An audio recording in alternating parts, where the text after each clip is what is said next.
আমরা 29 তারিখ সারাদিন আমরা আমাদের মা বোন নিয়ে আমরা নির্বাচনী এলাকা থাকবো, ঠিক তো? ইনশাল্লাহ ইনশাল্লাহ। ব্যবসায়ী কল্যাণ সমিতি জিন্দাবাদ। আপনাদের দাবির মুখে আমরা ওনার নির্বাচনী প্রচারণায় আমরা সমর্থন দিয়েছি। আপনারা সমর্থন দিয়েছেন তো? আমরা শুধু সমর্থন দিয়ে ঘরে বসে থাকবো না। আমরা যে সুযোগ সুবিধা পেয়েছি, আমরা যে শান্তি পেয়েছি 15 বছর ওনার সময়, আমরা ঘরে ঘরে আমাদের সকল মা বোনকে নিয়ে আমরা 29 তারিখ সারাদিন আমরা ভোটে গিয়ে আমরা ভোট দিব, ঠিক আছে?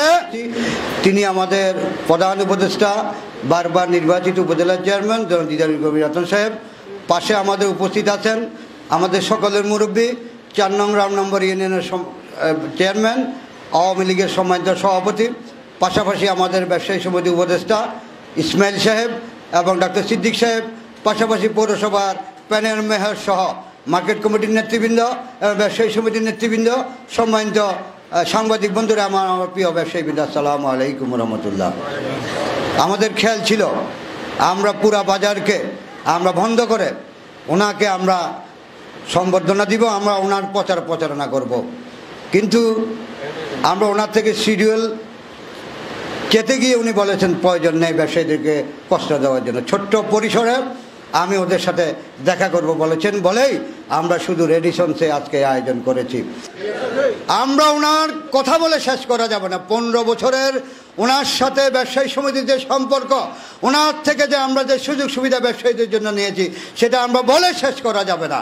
আমি ঘন্টার পর ঘন্টা বললে শেষ হবে না। আমি শুধু 2টা লাইন বলবো। উনি যখন প্রধান নির্বাচনে উপজেলা চেয়ারম্যান হয়েছিলেন, একটা ছেলে নামার বাজারে আমার একটা দোকানদার থেকে চাঁদা চেয়েছিলেন 1 লক্ষ টাকা। আমার দোকানদার রাজি হয়েছেন 50,000 টাকা দেওয়ার জন্য। আমার আরেক নেতা, আমার আরেক দোকানদার আমার কাছে নিয়ে এসেছিলেন যে আমরা আমাদের সাধারণ সম্পাদককে জানাই। আমি ওনাকে ফোন দিয়েছিলাম 2009 বা 10 সালে যে মামা, একটা ছেলে এভাবে চাঁদা চাচ্ছে নামার বাজার থেকে। ও আমাকে বললেন যে নামটা কি? আমি শুধু নামটা বলেছি। উনি আমাকে এক টেলিফোন ওনার হাতের মুঠোতে রাখে আরেক জায়গায় উনি একটা টেলিফোন করলেন, ও ছেলেটাকে বললেন যে আধা ঘন্টা সময় দিয়েছি যেন আমি শুনি যে তুমি সেই যার কাছে চাঁদা চেয়েছ তার কাছে মাপ চেয়ে সেটা তুমি নিবিড় ঠিবির করে সলিউশন করেছ। এভাবে উনি বলেছেন। ঠিক আধা ঘন্টা পরে সেই দোকানদার থেকে আমার অফিসে এসে আমাকে বললেন যে ভাই আপনাকে একটু কফি খাওয়াবো। আমাকে নিয়ে গিয়েছেন কোথায়? জ্ঞান সুশে। আমি বললাম যে কী হয়েছে বলেন না। বললো যে না, আমি জ্ঞান সুশে আপনাকে খাওয়াইতে বলবো। বললো যে আধা ঘন্টার মধ্যেই সে ছেলেটা আমার ফাদরে মাপছে, চাঁদা তো দূরে থাক, আমাকে আঞ্জা করে মাপ চেয়েছে এবং বলেছে আপনার কাছে বলার জন্য, চেয়ারম্যান যেন জানে শুনে যে আমরা আপনার থেকে এই আর কোনো আপনার সাথে কোনো ঝগড়া বিবাদ করতেছি অথবা চাঁদা চাই নাই।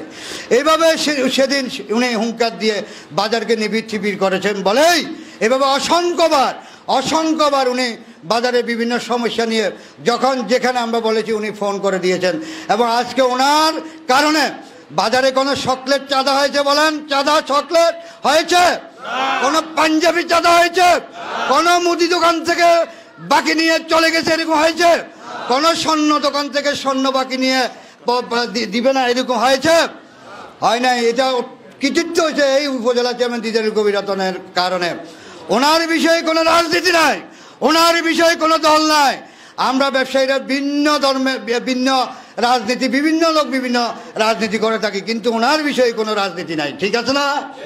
আমরা উনি যতদিন যেখানে উনি দাঁড়াবে, যেখানে উনি আশা করবে, আমরা ওনার ব্যবসায়ী সমিতির ব্যবসায়ীরা ওনার পাশে থাকবো, ঠিক না বে ঠিক? আমাদের সাথে আমাদের পাশে যিনি মেম্বার চেয়ারম্যান যিনি যেখানে থাকেন, ব্যবসায়ীদের সুখ দুঃখে যিনি থাকবেন, আমরা তিনার জন্য রক্ত দিয়ে ফেলবো। কি দিব? শুধু গাম না, রক্ত দিয়ে ফেলবো, ঠিক আছে তো?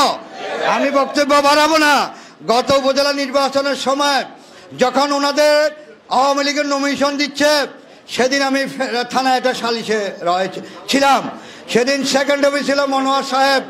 মনোয়ার সাহেব কিন্তু নতুন অফিসার, উনি দাগুল মিয়ার পরিবেশ সম্বন্ধে জানতেন না। উনি কতক্ষণ পরে আমাদের সালিশের থেকে ডান্ডা নিয়ে উনি দাঁড়িয়ে যায়। আমি বলি যে ভাই আপনি এরকম করেন কেন? কয় যে উপজেলা চেয়ারম্যান দিদারুল কবির রতন যদি নমিনেশন না পায়, দাগুল মিয়ার দোকানপাট ভাঙ্গি ফেলবে। কি করবে? ভাঙ্গি ফেলবে, জ্বালিয়ে ফেলবে। আমি বললাম যে ভাই আপনি তাহলে আপনার ধারণা নাই, দাগুল মিয়ার দোকান একটা উনি টাচ করবে না।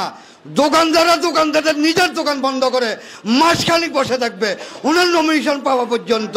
ঠিক না বেঠিক বলেছি? কারণ আমরা 1 মাস কষ্ট করবো ওনাকে বলেছি, আমরা 5 বছর কষ্ট করব না।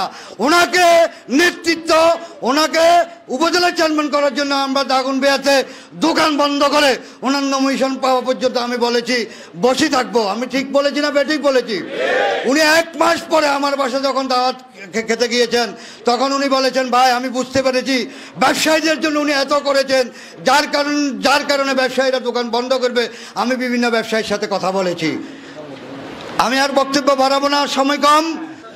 ব্যবসায়ী কল্যাণ সমিতি জিন্দাবাদ, দিদারুল কবির রতন ভাই জিন্দাবাদ, দিদারুল কবির রতন ভাই জিন্দাবাদ। 29 তারিখ সারাদিন আমরা দোয়াত কলম মার্কা ভোট চাই। 29 তারিখ সারাদিন দোয়াত কলম মার্কা ভোট চাই। আমরা চাই উনি বিগত 15 বছর দাগনভূঞাকে যেভাবে শান্তি পরিবেশ সৃষ্টি করেছেন, সহাবস্থান করেছেন, আগামী দিনে ইনশাল্লাহ উনি এভাবে রাখবেন। আমরা এই প্রত্যাশা করে আমি বিদায় নিচ্ছি। আর আমরা এই